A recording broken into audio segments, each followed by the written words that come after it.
Muy buenas noches, bienvenidos aquí a Primer Plano. Tenemos temas muy interesantes para usted y comenzamos pues por el acto cívico que hubo el día de ayer, una marcha fundamentalmente en contra de las políticas de Donald Trump, las políticas proteccionistas, las políticas discriminatorias, que son una amenaza global, pero también una amenaza muy particular para México. Y esta marcha fue convocada, se llamó #VibraMéxico, precisamente para protestar, para repudiar esas políticas y también para mostrar, creo que es un punto muy importante, solidaridad con los millones de mexicanos o personas de origen mexicano que viven allá independientemente de su condición migratoria y que están viendo una amenaza cotidiana, real, todos los días en su integridad física, en la integración de sus familias, en sus empleos, en su modo de vida. Bueno, pues se convoca a esta marcha tarde, por cierto. Muchos otros países se manifestaron en contra de las políticas de Trump tiempo antes que nosotros. Es paradójico que siendo uno de los países más afectados hayamos tardado tanto, pero al fin se reunió una gran convocatoria de más de 80 organizaciones de la sociedad civil e instituciones de educación superior, entre las que destaca, entre otras, la Universidad Nacional Autónoma de México, pero también destaca la gran diversidad de estas organizaciones de la sociedad civil que van desde aquellas que defienden los derechos de las mujeres y que van en contra de la violencia de las mujeres, pues hasta aquellas que luchan contra la corrupción o a favor de la productividad. Hay, como en cualquier acto cívico, pues sombras y luces de lo que ocurrió ayer. En total, aparentemente todavía no hay todas las cifras. Si juntamos a toda la República, salieron aproximadamente 40,000 personas a protestar en contra de las políticas de Trump. Y aquí en la Ciudad de México nos reportan del gobierno del Distrito Federal, serían 22,000 personas. ¿Son muchas? ¿Son pocas? Pues puedo decir que son muchas en el sentido que no hubo un solo acarreado. Fue una marcha genuinamente ciudadana. Los que fueron, no hubo un solo camión, en fin, los que fueron convencidos. Desde mi punto de vista son pocas, dada la amenaza que significa la política de Trump hacia México y la necesidad, insisto, de mostrar esta solidaridad con los mexicanos de allá, sobre todo pensando que 30% de los ciudadanos en México, los que vivimos aquí, tenemos algún familiar allá o algún amigo muy cercano. Esta marcha me parece que hubo expresiones de todo tipo, cada quien marchó libremente, aunque el propósito era Trump.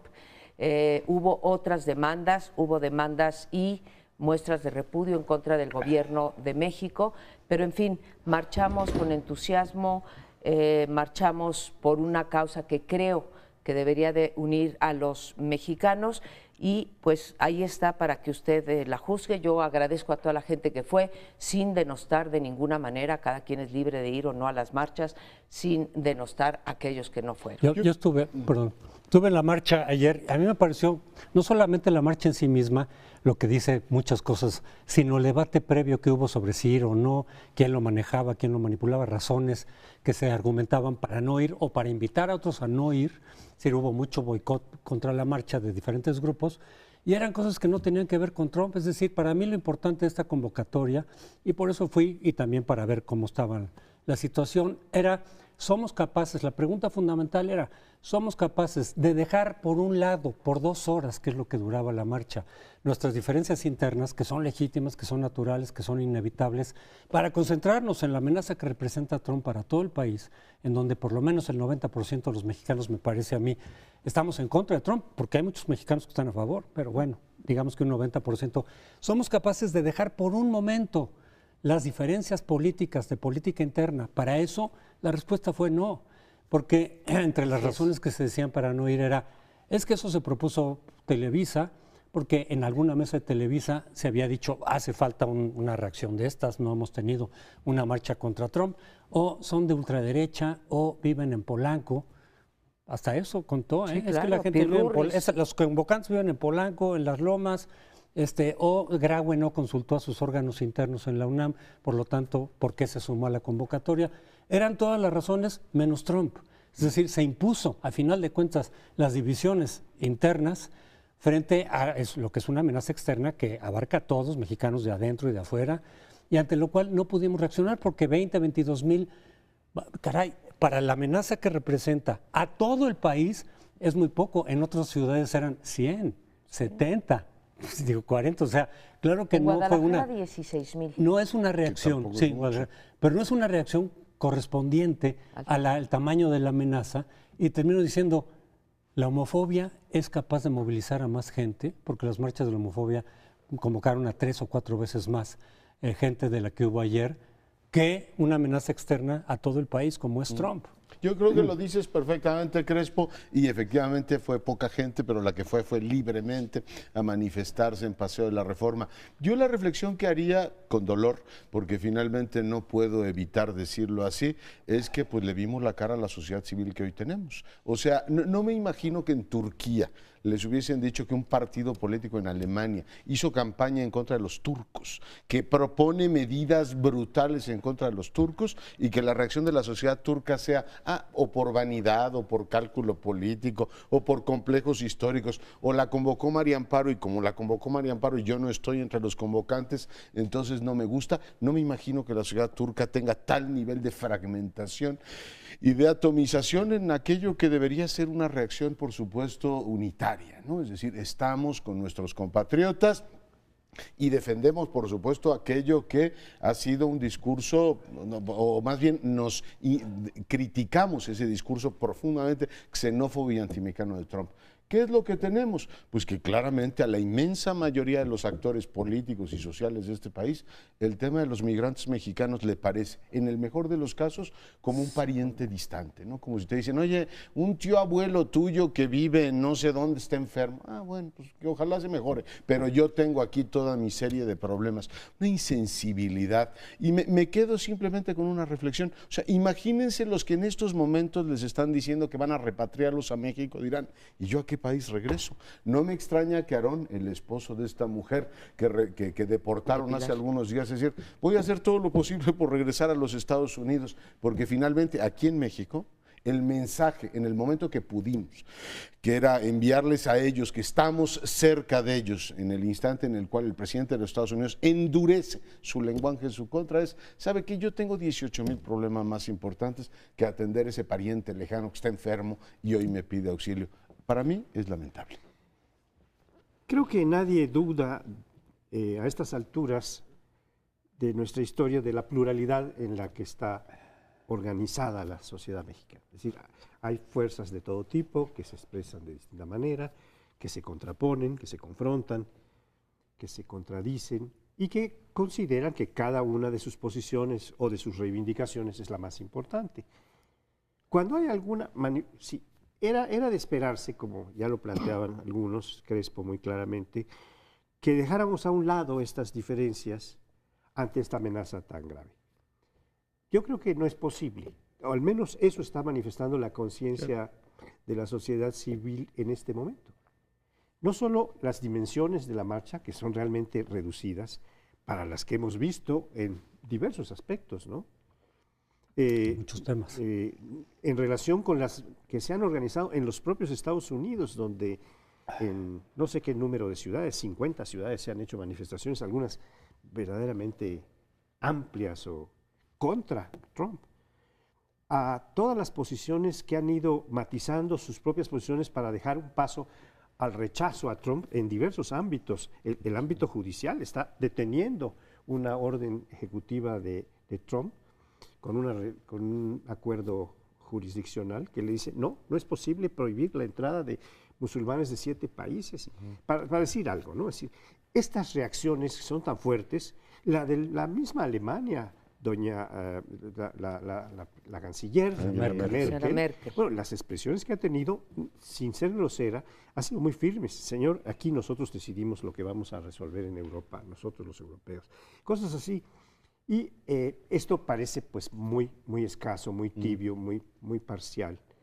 Y sí, es lamentable desde una perspectiva, pero también nos deja ver qué tipo de sociedad civil organizada tenemos. Mira, la pluralidad y la diversidad a la que se refieren ustedes no me explica, para aquellos que piensan que fue un fracaso o un éxito parcial, como lo queramos poner, que no haya salido más gente. ¿Y por qué? Por una cifra que cita José Antonio: el 90% en las encuestas ha declarado estar en contra de las políticas de Trump. Entonces, tú imagínate, si 90% coincide en eso y coincide en la solidaridad, claro, cuando tienes que contestar una pregunta, ¿no? Dice, sí, yo estoy en contra de, pues se hubiera esperado una cosa pues más nutrida, ¿no? Digo, si uno revisa todas las organizaciones estas que convocaron, que fueron más de 87, sí, creo que ninguna está a favor, ninguna cae dentro de ese 10% del que dice Crespo. Y entonces, pues tenemos que ser realistas. ¿Y qué nos indica? Hay de la sociedad mexicana. Por una parte, lo que han dicho siempre las encuestas, somos una sociedad muy poco participativa, ¿sí? Muy poco comprometida frente a otras sociedades que están más politizadas o que están más involucradas con los problemas sociales. Segundo, que para muchos hay causas que valen más la pena que esta, ¿no? Cantidad de gente que nos preguntaba, oye, pero ¿por qué no marchamos contra la violencia o contra la corrupción o contra la pobreza? Pues yo digo, adelante, vamos a marchar contra todas esas cosas, pero en este momento estamos marchando contra esta, mostrar nuestro repudio. Y a mí me duele, igual que a ti, Leonardo, que la gente no entienda la amenaza que significa. Es que, María Amparo, déjame decírtelo coloquialmente, sí, yo creo que no le han dado el golpe. O sea, yo no veía malignidad en la gente que me decía eso allá en la marcha. Siempre decía, oiga, señora, pero ¿no se ha dado cuenta que el presidente de los Estados Unidos está hablando en contra de nuestra comunidad, de nosotros? No, pero la violencia, le digo, yo no le discuto ni la violencia, ni la corrupción, ni todos los males de este país, pero por alguna razón profundamente pueblerina, no le hemos dado el golpe a eso. La comunidad mexicana ya decía, es un pariente distante, que ellos se las arreglen como puedan. No, es que es tremendo. No le hemos dado el golpe a lo que Trump significa y seguimos todavía inundados en una lógica de cálculo político en la cual defender a tu país significa defender al gobierno de tu país. Y yo le digo, oiga, estoy defendiendo a la comunidad, o sea, ya salga de ese demonio que le impide movilizarse, es decir, yo estoy orgulloso de ser mexicano y Trump no distingue entre Peña Nieto o el PRD o Morena o todo lo demás. Él habla en contra de México. Ahora, yo creo que si eso no lo vemos con toda claridad, pues no avanzaremos. Y esta es la sociedad que tenemos. No me extraña que el siglo XIX hayamos perdido todas las guerras extranjeras. Eso denota claramente qué tipo de sociedad somos. Mira, precisamente algunos de los argumentos que se expresaron no solo en las redes para la gente que no iba a ir, sino incluso en la marcha, en muchas pancartas y demás decían, no, la amenaza no está afuera, está dentro. No es Trump, es Peña, es la corrupción.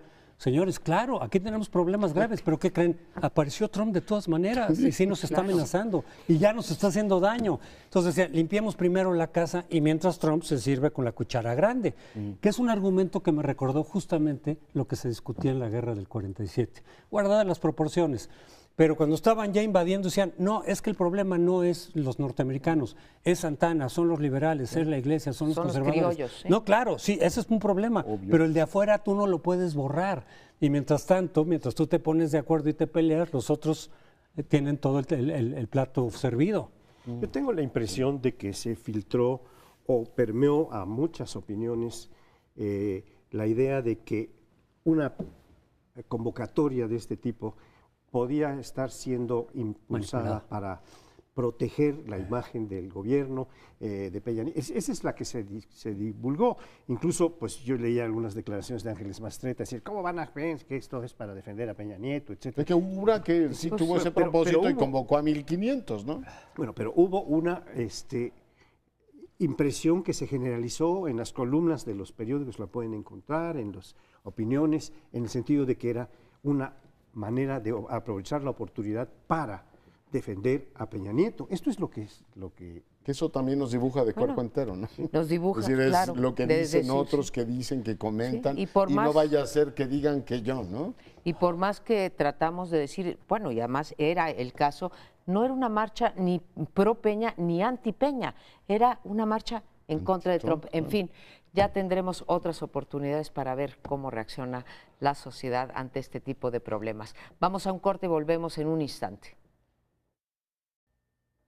Bueno, y mientras en México ocurría lo que comentábamos en el bloque anterior, pues Trump endurecía sus medidas en contra de los migrantes, su lenguaje en contra de México adquiría, digamos, nuevos énfasis. Él dijo, el muro lo vamos a construir y además yo voy a gestionar que cueste menos dinero de tal manera que siga ahí. Lo digo para que todos aquellos que están calculando otras agendas recuerden que el presidente de los Estados Unidos tiene efectivamente esa voluntad de construir ese muro y de deportar a muchos migrantes mexicanos. Él invoca ahora que solo está deportando a aquellos que tenían antecedentes penales, pero el hecho es que esto no ocurre. Yo supongo que Trump estará contento de ver el resultado que hubo en las marchas. Es decir, México no está tan unido en mi contra y hay muchos mexicanos que en el fondo entienden, aunque no necesariamente sea así, mi disposición. Es sorprendente que incluso algunos periódicos de la izquierda hoy prefieran no hablar del tema de Trump, sino que le dedicaran su editorial central, para sorpresa mía,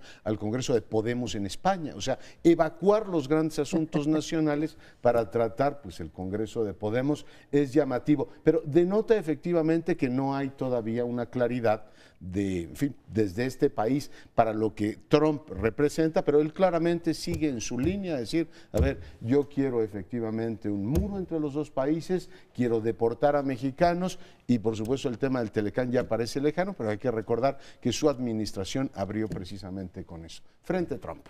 Pues mira, en el Frente Trump yo veo no solamente 5 políticas anunciadas ya, que son perfectamente dañinas desde la apertura del TLC o del Telecán hasta la deportación. Unas ya se han materializado, otras están en órdenes ejecutivas y otras más están en proyecto.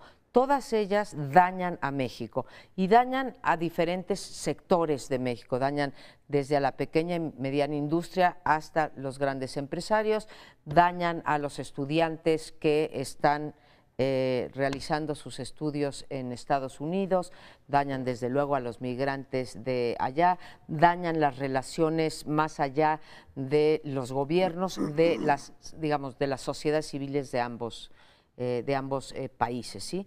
Entonces todo esto ya se está materializando y no sabemos bien a bien cuál es esta política integral de México para enfrentar las políticas más dañinas en contra de nuestro país. Falta, creo que, claridad. El gobierno mexicano tendría que estarnos, creo yo, diciendo, orientándonos cuál es la brújula que hay con respecto a esto. Hablábamos, como decías tú, de la marcha en el bloque anterior, pero también hablemos, por ejemplo, del sector empresarial. El sector empresarial, ¿en dónde está? Vemos pequeñas comunidades, por ejemplo, de abogados pro bono que están ayudando a los migrantes. Que tampoco salió a marchar el sector empresarial. No, el sector empresarial sí se deslindó de nosotros cuando creo que el sector empresarial grande, pequeño y mediano, sí, está muy afectado. ¿Sí? México está viviendo del sector exportador y a ellos los van a afectar y sin embargo, a pesar de que fueron convocados a la marcha expresamente, los diferentes organismos empresariales decidieron pues no apoyar esta causa.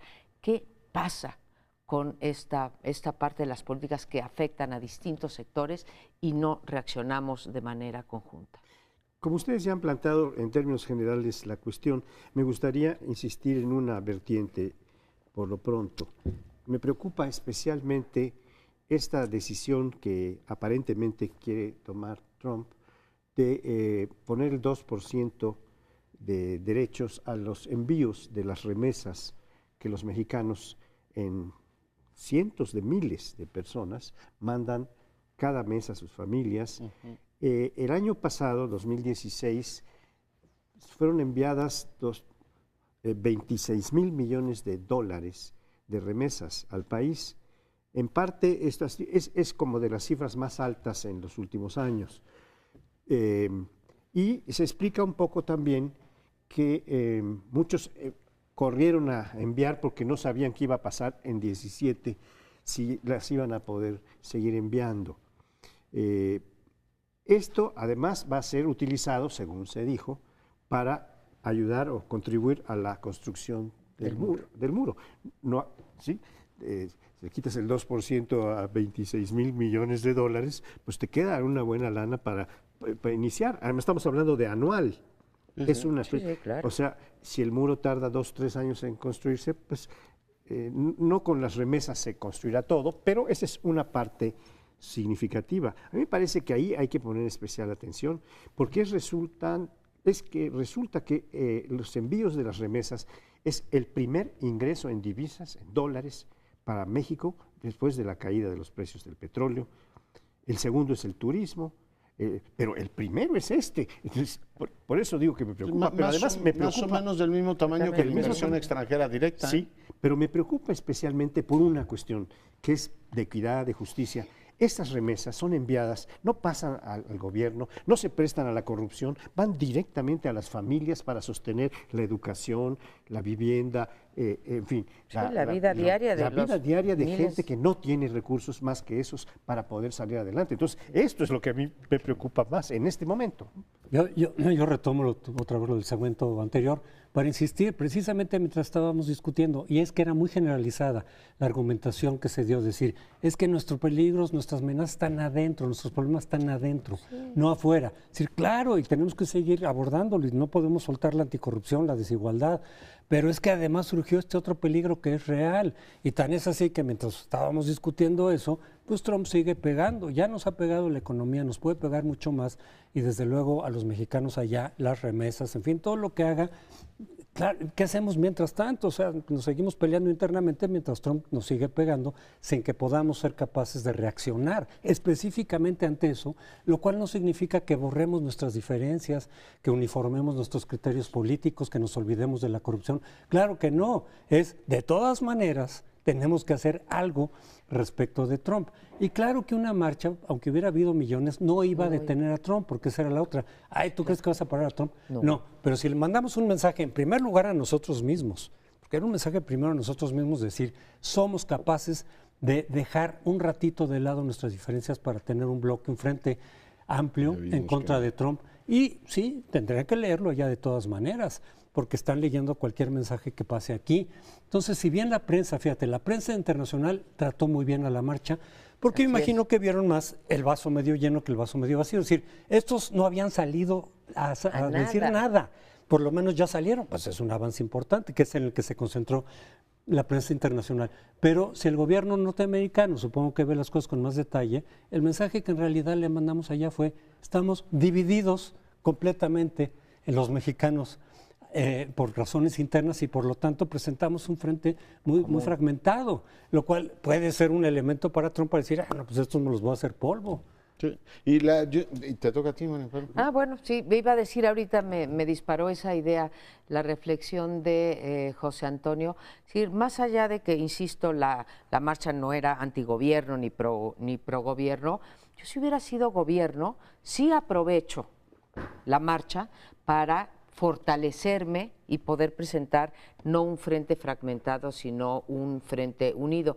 Bueno, lejos de esa actitud, así como la marcha fue tiroteada por el lado de la izquierda, porque solamente la izquierda con banderas propias de la izquierda puede apropiarse de la calle, porque ahora resulta que necesitábamos acta de nacimiento porque los mayores de 50 años no hacemos vibrar a nadie. Necesitábamos también haber presentado nuestra cuestión de impuestos, porque los que tienen un cierto ingreso tampoco pueden marchar. Vivir en colonias populares. O vivir en colonias populares, si no puedes. También fue atacada en realidad del lado del gobierno, como se mostró con esta contramarcha que salió 3 días antes a convocar el mismo día en el mismo lugar, y aunque al final tratamos de hacer, digamos, una cosa de que hubiera cierta unidad, porque era el colmo, ¿no? Que pidiendo unidad, pues fuéramos, no tuvimos buenos resultados, ¿no? Eso también nos dibuja, o sea, ya veíamos cómo actúa la sociedad civil, este protagonismo, toda esta vanidad de algunos sectores que está presente, y supongo que es humana, tampoco me voy a pelear con ella, pero sí las fuerzas políticas, por un lado, tienes una izquierda que dice, a ver, las marchas son las que yo convoco, y está acostumbrada, también hay que decirlo, a manejar sectores corporativizados, es decir, a ver, usted me trae un contingente de Iztapalapa y me mueve de Ciudad Nezahualcóyotl. No, para ellos la marcha es eso, y a partir de ahí empieza la danza de los números, de si llené o no el Zócalo. Y por el lado del gobierno sí me resulta increíble que en el momento en que esté pidiendo o está pidiendo unidad, le empiece a tener miedo a la calle, ¿no? Es decir, a ver, es que la marcha entonces va a ser contra mí, cuando yo creo que cualquier gobierno debería saber que un respaldo en la calle, por supuesto un respaldo crítico, no puede pretender un respaldo absolutamente unitario a todas sus políticas y mucho menos interpretar eso como una especie de plebiscito en favor del gobierno. Decir, oiga, los mexicanos, señor Trump, están en contra precisamente de sus políticas, de sus majaderías, y me están pidiendo que tenga una posición mucho más dura. Tú puedes usar eso en la negociación internacional con una enorme fuerza, pero como nos ha dicho en muchas ocasiones Sergio Aguayo, hoy no está presente aquí, las fuerzas políticas le tienen pavor a la organización de la sociedad civil y el gobierno también, porque dicen, a estos no los controlamos, libremente van y expresan su opinión. Yo creo que se perdió una enorme oportunidad de mandarle a Trump desde el gobierno un mensaje fuerte, decir, oiga, todo México está respaldando a un presidente que en estos momentos negocia este asunto, ¿no? Esta marcha de Isabel Wallace, entre otros, fue contraproducente, metió más confusión. Mucha gente decía, es que la de Vibra México, la original, va a ser en favor del gobierno. Eso lo inferían de muchos de los convocantes, a pesar de que eran 80 los convocantes de todo tipo, habían organizaciones totalmente que no las puedes identificar ni con el gobierno ni la iniciativa privada.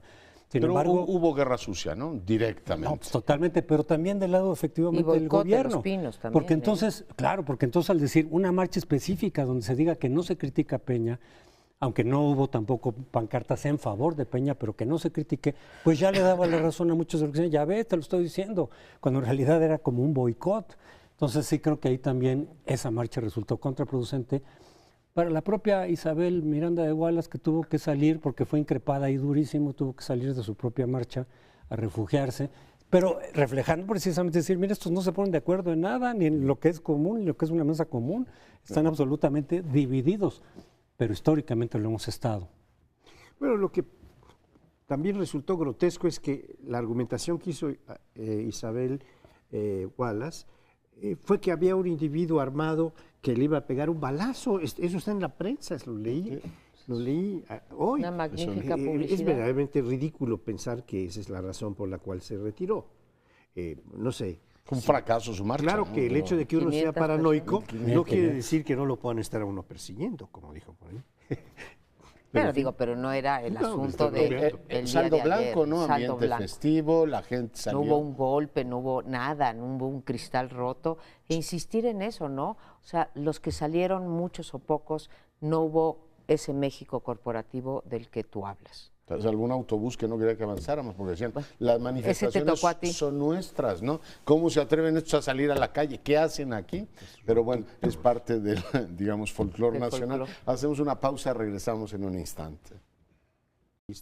Bueno, y cambiamos de giro porque pues, los procesos electorales en México continúan, en particular el del Estado de México, el más importante que habrá este año, y ha salido algunas encuestas al respecto. También una encuesta nacional la semana pasada, que más o menos confirma lo que se ha dicho en muchas otras encuestas, que el PRI va en tercer lugar. Está muy difícil que remonte ese sitio. Creemos todavía que la competencia estará entre López Obrador, que desde luego que está aprovechando toda la coyuntura para dispararse, que aparece ya distanciado con algunos puntos respecto del PAN, que no sabemos quién será el candidato, ni sabemos si va a salir unido ese partido de ese trance o no, pero la del Estado de México está en la vuelta de la esquina. Hemos hablado de ella ya, pero continuaremos porque evidentemente es la más importante de este año. Y en una encuesta que aparece el día de hoy, dice que si Josefina fuera la candidata, algo que no está definido, que desde luego Ricardo Anaya está empujando para que sí sea Josefina la que acepte, entonces tendríamos un empate técnico entre las tres fuerzas más importantes, el PRI y con prácticamente nada ese empate técnico, el PAN con Josefina, solo si Josefina es la candidata, y después Morena, cuya candidata Delfina Gómez, se apellida, va muy adelante. Muchos dicen, es por ella porque sí es conocida en el Estado de México, tiene una trayectoria importante, pero también el apoyo de López Obrador, evidentemente. Bueno, y si Josefina no fuera la candidata, sino cualquier otro candidato del PAN, se va al PAN a tercer lugar y queda Morena y el PRI bastante cercanos de todas maneras. Entonces es un escenario que no hay que descartar por completo, aunque de todas maneras creo que el PRI tendría más elementos para ganar ante la división de la oposición, pero Morena podría competirle fuertemente al PRI si es que el PAN no lleva a Josefina y se va por lo tanto a tercer lugar. Así terminábamos el bloque la semana pasada y por supuesto yo estoy de acuerdo con tu hipótesis. Lo que siento que al gobierno es que se le han venido, o al sistema, digamos, PRI-gobierno, se le han venido acelerando los tiempos hasta extremos enormes, ¿no? Todavía el año pasado estaban instalados en que la idea fundamental era el PRI se mantiene como primera fuerza política, atomizas la oposición, fragmentas la posibilidad de que haya una alianza opositora, divide y vencerás. Bueno, esto ha dejado de ser cierto, hemos visto, no solamente en el Estado de México, lo vimos en Oaxaca, lo vimos en Veracruz, que la lucha política entre el PRI, el PAN, PAN-PRD, depende cómo se diera, efectivamente si era encarnizada, beneficiaba a un Morena que crecía de una manera exponencial, bueno, si no exponencial, por lo menos de una manera bastante importante. Hemos visto cómo López Obrador sigue con su marcha a nivel nacional, digamos, con su marcha ascendente como candidato a la presidencia de la República, y esto tiene un efecto directo en el Estado de México, con lo cual siento que al propio sistema PRI-gobierno el escenario anterior se les complica. Ahora, con un PRD completamente atomizado y con una voluntad expresa de suicidarse, que es lo que hicieron políticamente, su problema es que si no le dan oxígeno a un PAN que pueda ser medianamente competitivo, el tema se va directamente Morena-PRI y en la situación actual gana Morena. Un Morena ganando el Estado de México, aunque lo hemos dicho hasta el cansancio, no necesariamente anticipa quién va a ganar las elecciones del 18, sabido, pero te da una posición de campo absolutamente poderosa. Y yo creo que a partir de ahora, pues para muchos es, oiga, haga lo necesario para evitar que el PAN no se baje de la competencia. De tal manera, pues yo anticipo que Josefina será la candidata, no creo que hagan el mismo suicidio que el Partido de la Revolución Democrática en las condiciones que hay. Si no, pues ya digamos la lucha anticipada es Morena-PRI, ¿no? Pues podrían hacer y cometer ese suicidio. Claramente Josefina Vázquez Mota es la única candidata que sería competitiva en el Estado de México, pero cometió un primer suicidio, creo, el PAN, al no lograr la alianza entre PRD y PAN, porque quieras que no, y aunque no lo mencionó Crespo, que ya es muy impresionante, es notable eso, la carrera es tripartita, el PRD simplemente no cuenta, ni lo mencionaste, ¿sí? Se suicidó.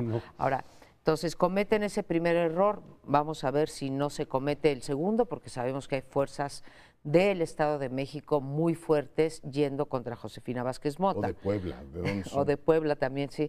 Bueno, la mano que mece la cuna es Puebla y las fuerzas que se aprovecha son las del Estado de México, ¿no?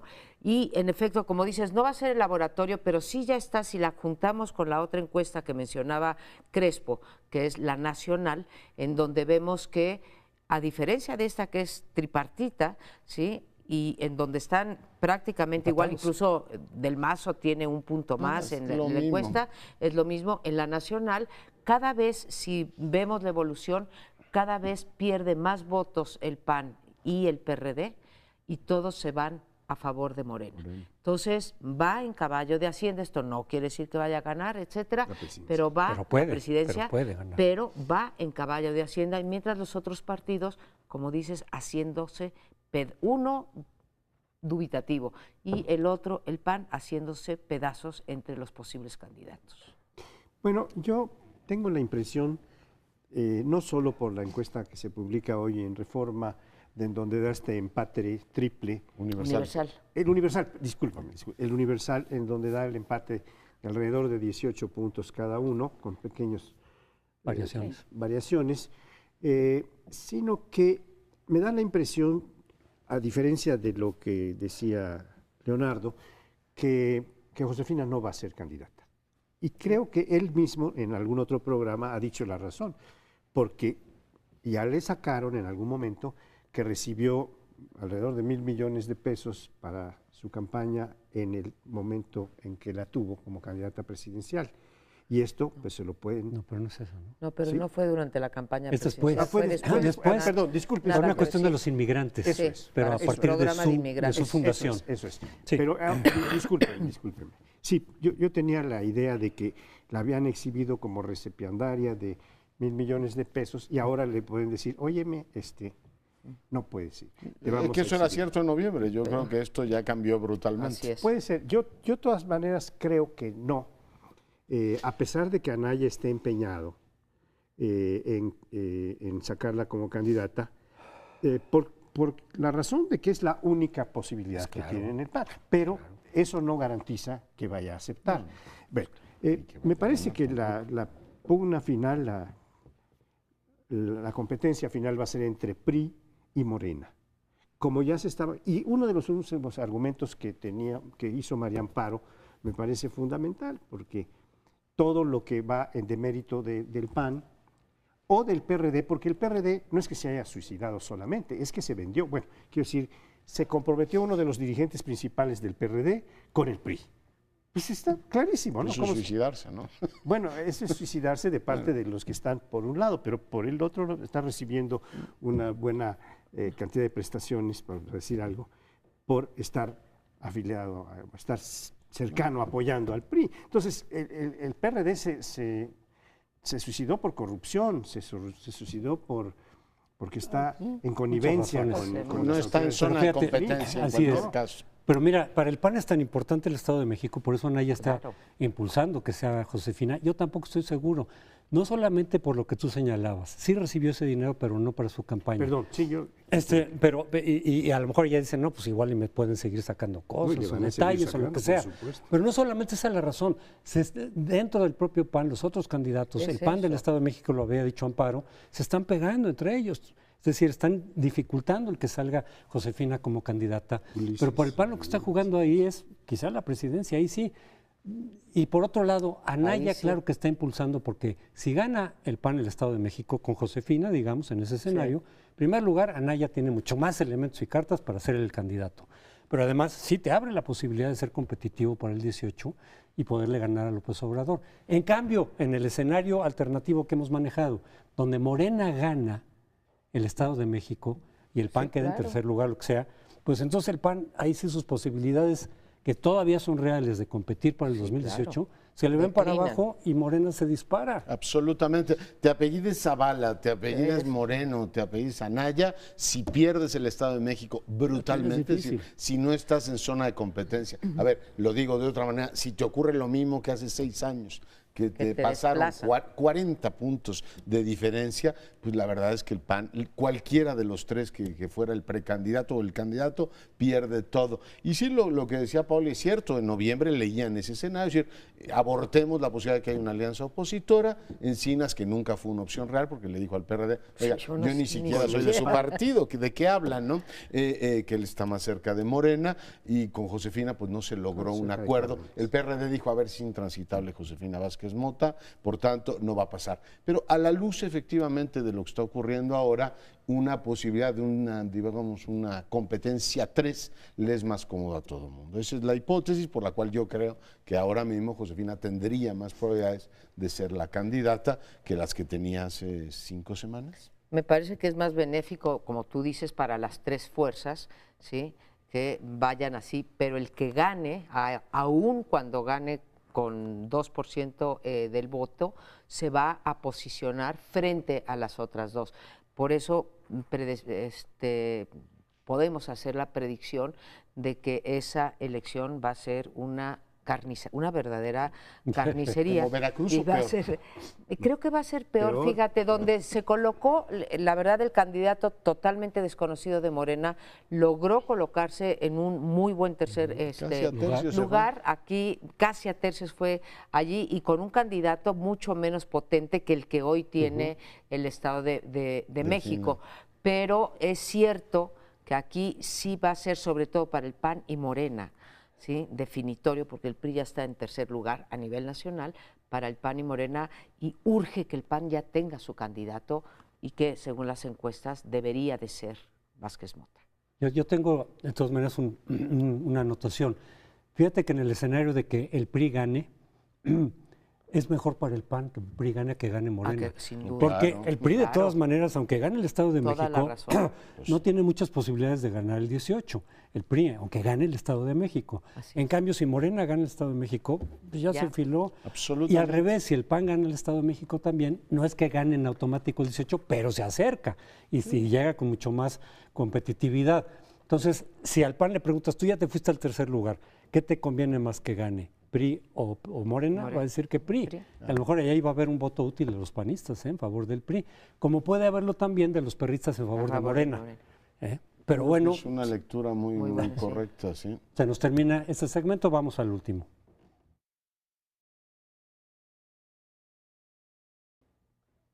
Vamos a tratar en este bloque algo relacionado con un tema legislativo, con un tema legal.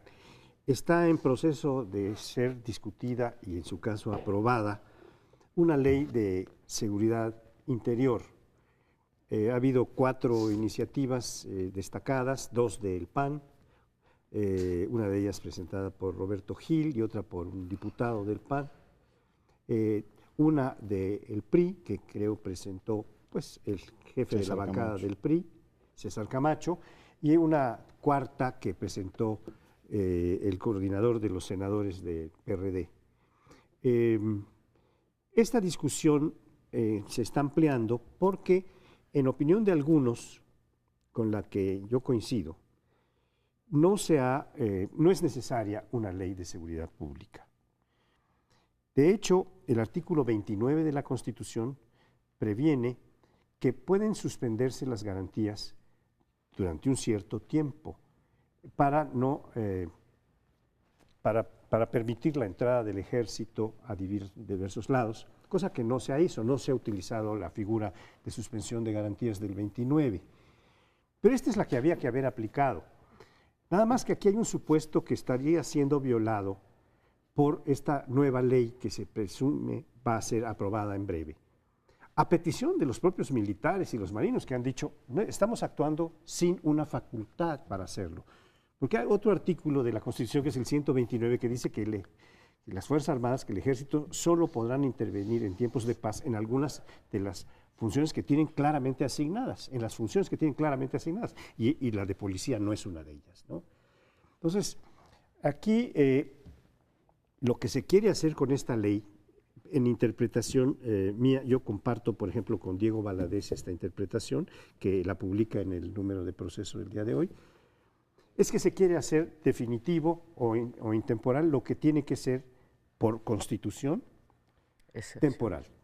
Y ya llevamos 10 años de intervención de las Fuerzas Armadas y no ha habido, no hay ninguna fecha posible para determinar esta temporalidad. Se supone que las intervenciones deben ser efímeras. Cuando esta ley lo garantice o lo establezca, entonces se hará definitiva la posibilidad de hacer entrar a las Fuerzas Armadas a resolver conflictos en un peligro nacional como puede ser como es el narcotráfico.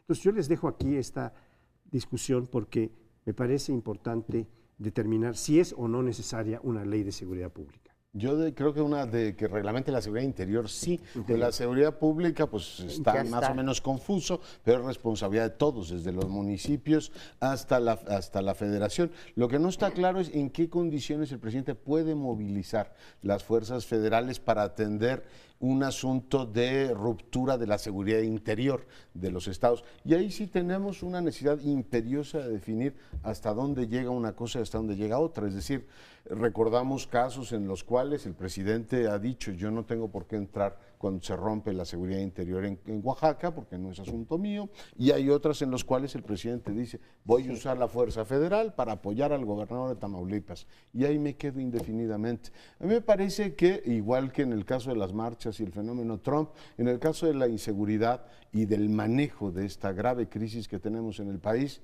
verdaderamente tienes un debate invertebrado, absolutamente caótico y con propósitos en muchos casos políticos. Oigo argumentos de que se quiere militarizar al país y digo, bueno, a ver, si en los últimos años lo que ha ocurrido, 10 años, es que los gobernadores se la viven pidiendo la Fuerza Federal, el propio secretario de Gobernación decía hace 2 o 3 semanas, el propósito más importante debe ser que los alcaldes y los gobernadores se hagan cargo de su, digamos, ámbito constitucional y el ejército regrese a los cuarteles. Yo no puedo considerar algo más útil que eso y soy partidario de que se reglamenten las declaratorias de emergencia con toda precisión de cuánto tiempo y bajo qué circunstancias la Fuerza Federal o las Fuerzas Armadas se movilizan para entrar al apoyo de una entidad y revisarla con toda claridad y no tener estos periodos indefinidos de los federales se quedan sin edie en Tamaulipas, se quedan sin edie en esto, ¿cómo se llama? Guerrero. Yo creo que urge eso y sí creo que ha hecho falta una, digamos, reflexión mucho más de expertos constitucionales que todo este debate que va y vuelve en una opinión pública que toma un tema y dice, es que si permitimos que entre el ejército va a haber violaciones a los derechos humanos. Pues sí, claro que va a ocurrir, pero debemos resolver de una vez por todas en qué condiciones se moviliza tal fuerza y qué incentivos usamos para que las entidades federativas hagan la parte que les toca o los municipios. De otra manera no entiendo cómo vamos a resolver el asunto de la seguridad pública. La verdad es que no lo veo. Es un problema realmente muy complejo porque lo que tú mencionas no puede ser sin edie, o sea, que llegue a Tamaulipas y se quede de repente pues 10 años. Y también, por otro lado, es muy difícil reglamentar la seguridad interior en términos de periodos, porque si pusieras un absurdo, ¿sí?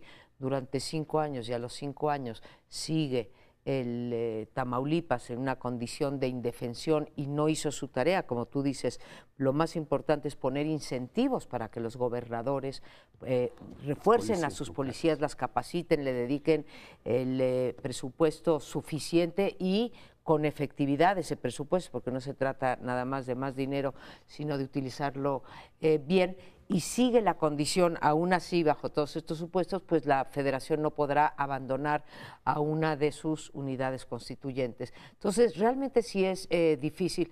Yo entiendo muy bien a aquellos que no quieren parte de la iniciativa que se está discutiendo hoy en el sentido de que se va a legitimar la presencia de las fuerzas militares y de la Marina en la calle, pero sí necesitamos una reglamentación. Yo ahí sí tengo simpatía con la demanda de las Fuerzas Armadas en términos generales en México, de la Marina y de la Defensa, para decir, oigan señores, yo necesito un respaldo jurídico, he acatado las órdenes del Ejecutivo a un riesgo altísimo, a un costo altísimo para nosotros en términos, 1, de legitimidad, 2, de exposición a la opinión pública, que no es una buena idea, es mejor que no tengamos que hablar del ejército, 3, del descontento de mi propia tropa y 4, de los mandos superiores, medios y superiores. Entonces yo creo que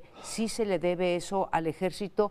Con esto no estoy en una posición acrítica en términos de señalar cuando se violan los derechos humanos, cuando se abusa de funciones, pero creo que sí merece el Ejército y la Marina tener algo que respalde su actuación en las calles. Yo coincido con eso porque no podemos prescindir del Ejército por ahora. Yo creo que la estrategia estuvo mal pensada, mal diseñada, pero no podemos ahora decir que el Ejército se regrese a los cuarteles porque no tenemos ni vamos a tener mucho tiempo policías confiables, eficaces, que no sean compradas, que no sean penetradas para hacer frente al problema. Y en esa medida creo que se tiene que normalizar la participación del Ejército en términos legales, pero sí al mismo tiempo hago eco de la preocupación de muchos colegas especialistas que dicen, sí, que se haga algo al respecto, pero el modelo que se está usando no es algo fácil de resolver. Es decir, sí se pueden violar derechos humanos porque le estás dando facultades, pero no con la suficiente transparencia. Entonces, como extenderles un permiso legal y cobertura legal para que puedan incurrir en violaciones más allá de las que de todas maneras se han cometido, y esa es la parte que a ellos les preocupa y proponen entonces algunos contrapesos. No es una cuestión técnicamente sencilla. De todas formas, yo sí creo que teníamos que abordar ese problema, pero que hay modelos alternativos que no se han contemplado, que se han utilizado en otros países. Por ejemplo, varios me han mencionado, varios expertos del tema, decir, oye, los carabinieri en Italia han sido exitosos, es una policía, pero que tiene vínculos con la Secretaría de la Defensa o el equivalente, pues, pero no son propiamente ejército, sin embargo tienen la disciplina del ejército, etcétera, y han sido muy eficaces.